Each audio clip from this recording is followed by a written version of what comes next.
مصطفى مصطفى منبع للصفا سيد الأنبياء مشعل في الوفاء كان في عطفه لليتامى دفاع مصطفى مصطفى منبع للصفا سيد الأنبياء مشعل في الوفاء كان في عطفه لليتامى دفاع حن قلبي له فاض شوقا إليه ليس أرجو سوى شربة من يديه الصلاة عليه والسلام عليه للسماء ارتقى فأتى بالنقاء وغدا وجهه نيرا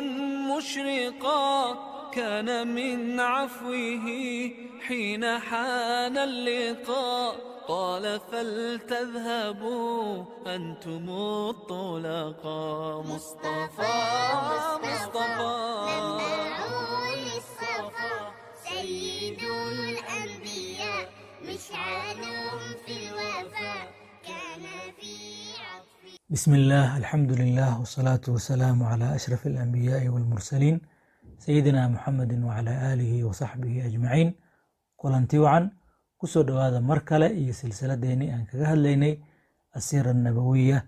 حلقة waxaan kaga hadli doonaa الحالة السياسية والاجتماعية في الجزيرة العربية وما حولها xaaladda maamul ahaan iyo bulsho ahaan ay ku sugnayd جزيرة العربية iyo dhulka ku hareeraysan ayaan xalaqadan kaga hadli doonaa haddii ilaah yiraahdo. جزيرة العربية waxaa ku hareeraysnaa laba boqortooyo oo waaweyn oo kala ah boqortooyadii Roomaanka iyo boqortooyadii Faris.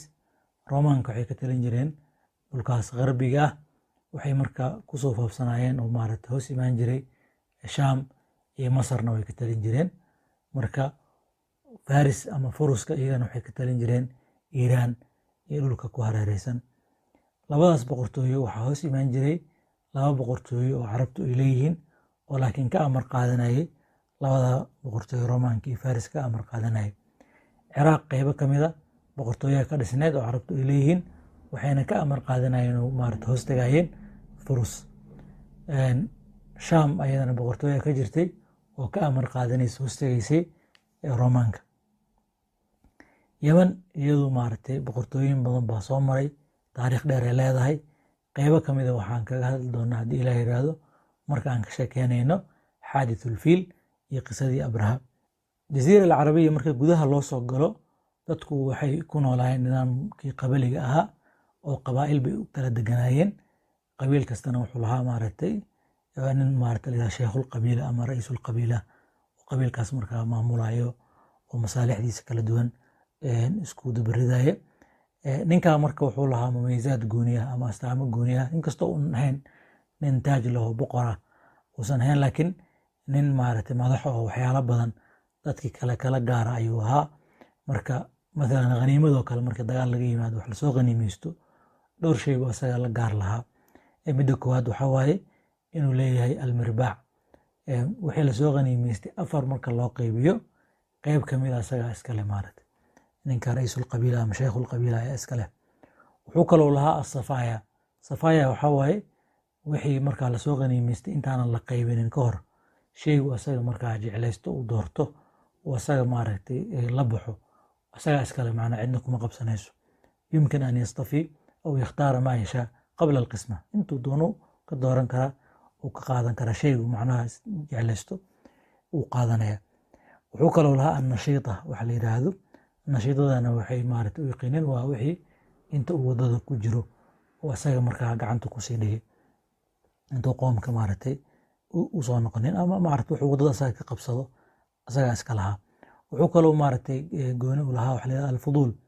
waa iyadana waxa waaye waxyaalaha aan la qaybin karin oo maaragtay qaniimada wixii hanti oo lasoo helo waa la qaybin karaa dadka sida ay ku heshiiyaan loo qaybsan karaa, laakiin ashyaa waxaa ku jiri karta oo maaragtay gooni oo sifa mucayyana la amashay aan qaybsami karin dadka aan loo qaybin karin.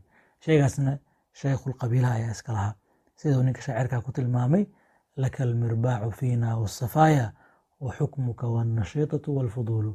أفرتي هذا أن شيخنا شيخ وحكو داري حكم كنا سجنوا ليه وتلاذي نك لا قدم به أو وركيس أن سوء علنين أيها وحكى له قبيلك دحديسة معروف كأها إن قفك قبيلك كترسن إنه قبيلك وحق يبادل بكراحه أو ميزانك وحلوك فيرنا يوحوها قبيلك وحي قبيلك وحق وأركو حق بي وأركاين وحي قبيلك وبادل وأركو نبادل بي وأركاين ومارتي قبيلك دنكو جرا يوقفك مركزتو جراهي سيدا وشاعرك كتل مامي وما أنا إلا من غزية إن غوت غويت وإن ترشد غزية أرشدي حلي أنيقا تلكي يسمان كتر سنة هدي أي ماركتي اللومان أو ودا خلدن أي عكت ساران أنيقا نوالا لوميا ولي وراعيا معنا هدي أي وضي سحنت هاليلان أنيقا أيضا وراعيا معنا مركز تبا أي أمبادن كوذا جراي وليبا بيت كاس وحكوهريا لaba بيت وشاعرها كهريسي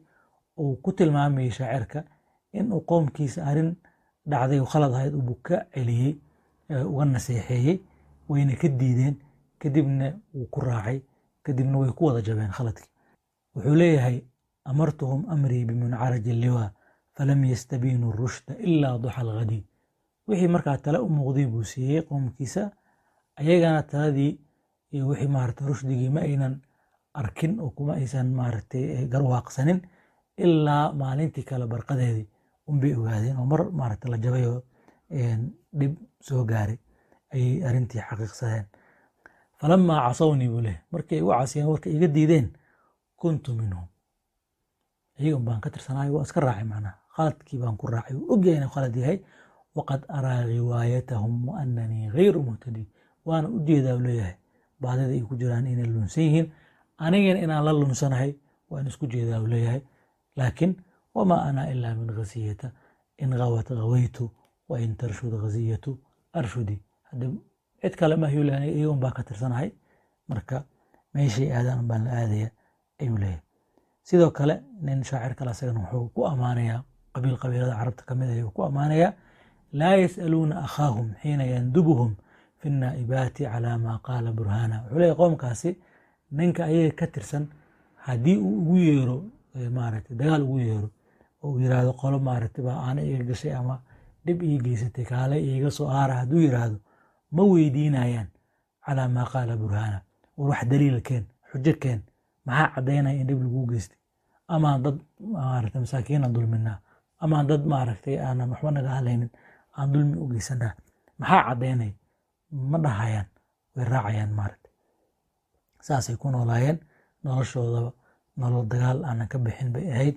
oo markaas maaragtay dhiigooda maaragtay daadiya islaaya hantidooda iska dhaca dhib badan isku geysta ayay ahaayeen runtii dagaaladooda aad bay u fara badnaayeen laakiin dagaaladooda qaar ka mid a waxaa jira aad u caanbaxay oo magacoodu maaragtay dadka maskaxdooda ku dhegay waxaa ka mid ahaa dagaalkii la oran jiray xarbu daaxis walkhabraa iyo dagaalkii la oran jiray xarbu albasuus iyo dagaalkii la oran jiray xarbu bucaath ama yowma bucaath dagaaladaasna wax yar ka taabano xarbu daaxis walkhabraa daaxis walkhabraa waxay ahaayeen laba faras ay ahaayeen dagaalkana wuxuu dhex maray laba qabiil oo qabaayasha carabta ka mid a qolana waxaa la oran jiray bani cabs qolada kalena waxaa la oran jiray bani dubyaan cabsi iyo dubyaan waa laba qabiil oo wada dhashay walaala ah wey waxay ka wada tirsan yihiin qabiil la yiraahdo khatafaan ayay ka wada tirsan yihiin marka nin la oran jiray qays ibnu zuhayr oo reer bani cabsi ah ayaa wuxuu lahaa faras la yiraahdo daaxis nin kale oo isagana la oran jiray xudayfa ibnu badr oo reer bani dubyaan ah waana labada nin labada qabiil madaxa uu kala ahaa sida la sheego waqtigaas marka labadooda ayaa tartamay fardihii ku tartameen daaxis ay khabraa bay kala wateen way tartameen sababtay u tartameen asbaabo kala duwanaa la sheegaa hadda maaragtay ma galayno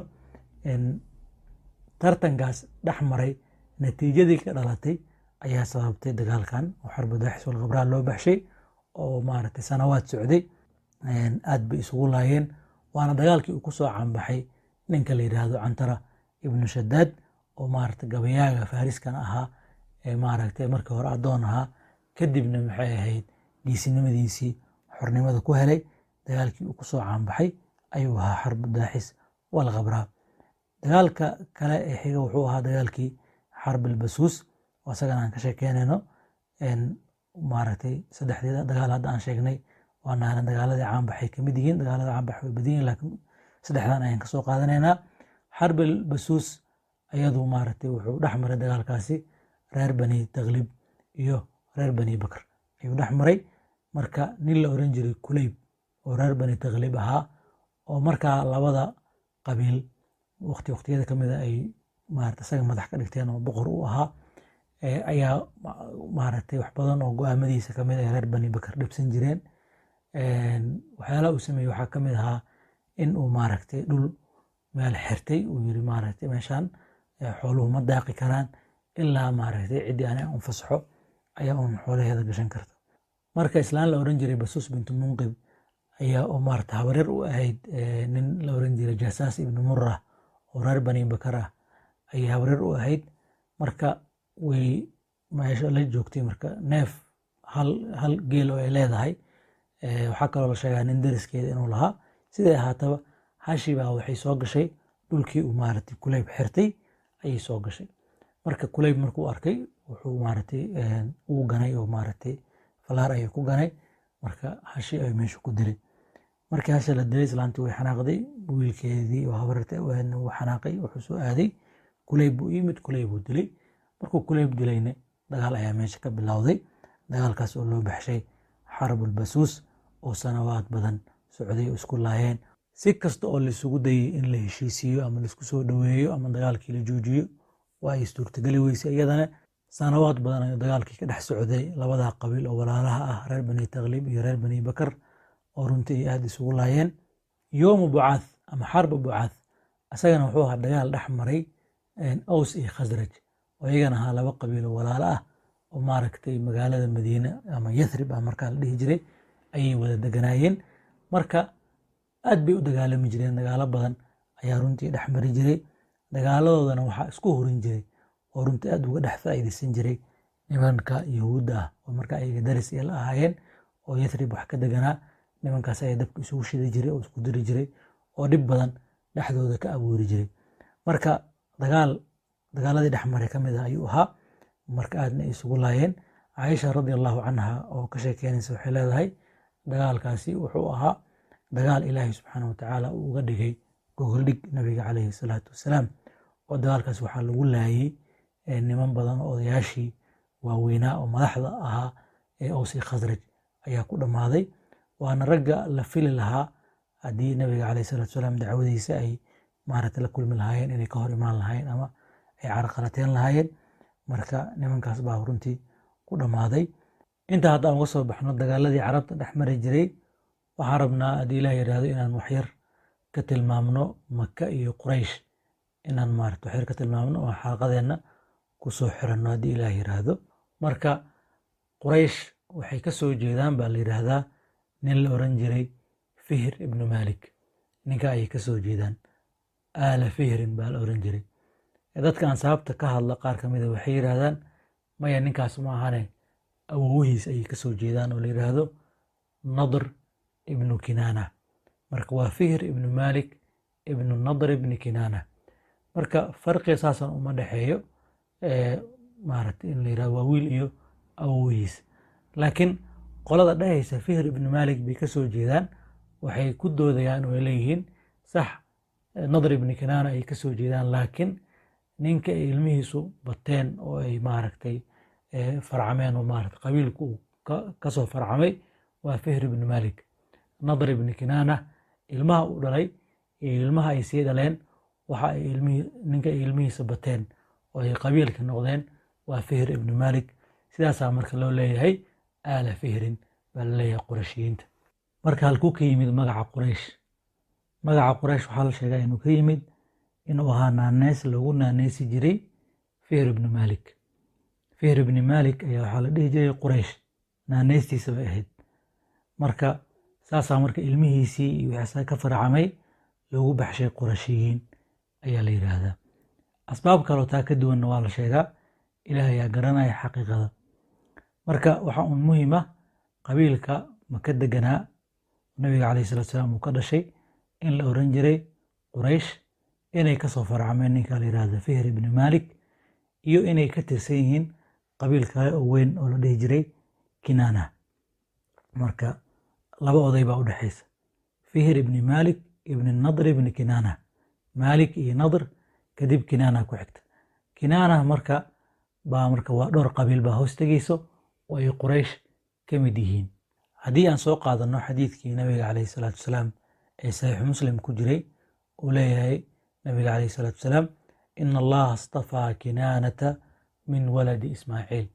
markuu nabiga ka sheekeynaya sida ilaahi subxana watacaala qabaaishaas uga soo dhex doortay nabigiisa, wuxuu leeyahay ilaahi subxaana watacaala wuxuu ka soo dhex doortay Kinaana min waladi ismaaciil. nabi ismaaciil ilmihiisi way bateen, way farcameen, qabaa'il bay noqdeen. marka reer bani Kinaana ayuu ilaahay u doortay in uu nabiga dhexdooda ka soo saaro. marka wastafaa qurayshan min Kinaana. marka reer bani Kinaana iyagana waa dhowr qabiil. qolo reer bani Kinaana ka mida oo Quraysh ah ayuu ilaahay subxana watacaala sii doortay in uu iyaga nabiga ka soo dhex saaro. Quraysh laftirkeeda dhowr qabiil ayay noqotay. marka ayagana wuxuu ilaahay kasii dhex doortay reer bani Haashim. wastafaa min qurayshin bani Haashim, waa qoladu nabiga calayhi salaatu wasalaam ka dhashay. wastafaanii buu leeyahay min bani Haashim, aniga ayuuna iga sii dhex doortay reer bani Haashim. nabi maxamed calayhi salaam ayuuna ilaahay u doortay risaaladiisii khatimka ahayd, oo markaa uu noqday khayru khalqillaahi, oo maaragtay maxay ahayd wanaaggaas oo dhan ummaddan ilaahay subxaana watacaala u horseeday. Quraysh sida aan arkayno waxay ka koobneed qabaa'il maaragtay yaryar oo kala duwan. waxaa la sheegaa in qabaa'ishaas inay maaragtay hoolaha u kala qaybsanaayeen, oo ay maaragtay qabiil kastaba waxyaala uu la gaar yahay, oo ama waajibaad dhanka ah, dhanna sharaf iyo shay uu ku faano ee qabiilkii u ah inay jireen, wallahu aclam. oo runtii muujinaya inay meesha maaragtay ka jirtay dowlad yar, oo laakiin qaabka ay u shaqaynayso ama wax ay ku kala qaybsanaysa ay tahay qaab qabiil ah. mathalan reer bani Haashim waxaa lagu ogaa asiqaaya warifaada ayaa lagu ogaa, macnaha wixii ku saabsan xujayda maaragtay waraabintooda iyo quudintooda ayagaa maaragtay lagu ogaa. sidoo kale bani cabdishams waa qolada uu ka dhashay abu sufyaan radia allahu canhu, waxaa lagu ogaa maaragtay qawaafisha tijaariga ah ee maaragtay safarada ganacsiga ayay iyagu maamuli jireen. qof ayaga ka mid a ayaa maaragtay qasaba markaa inuu qaafilada hogaaminayo uu raaco.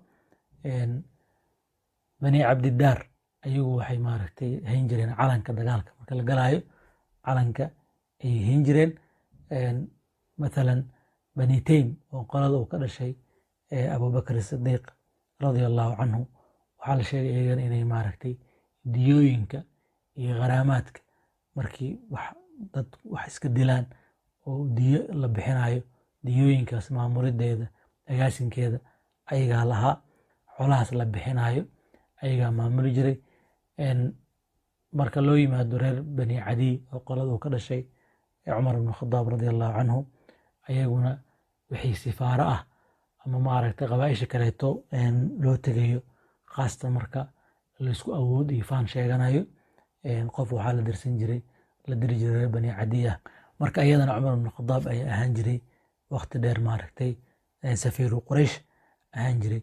marka loo yimaado ciidanka iyo maxay ahayd khaylka fardoolayda iyo maamulideeda, reer bani makhzuum ayaa lahaan jiray, waa qolada uu ka dhashay abu jahal iyo waliid ibn almugiira iyo maaragtay maxay ahayd saxaabiga jaliilka ah khaalid ibn alwaliid radia allahu canhu, oo isagana waqti dheer ahaan jiray saaxibu khayli qurayshin wa qubatiha ahaan jiray. marka qaab dowlad camal ah ayay u kala qaybsanayeen, hoolaa u kala qaybsadeen, laakiin waa kala qaybsi oo qabiil ku dhisan, oo qabaa'ishii baa loo kala qaybiyey waajibaadkii. marka dowlad yar oo nidaamsan ayaa meesha ka jirtay, oo laakiin nidaam qabali ah ku dhisan. halka ayaan ku ekeysanaynaa xalaqadeenna. intaan xalaqo kale kaga kulmayno waxaan idin leeyahay assalaamu calaykum waraxmatullaahi wabarakaatuh.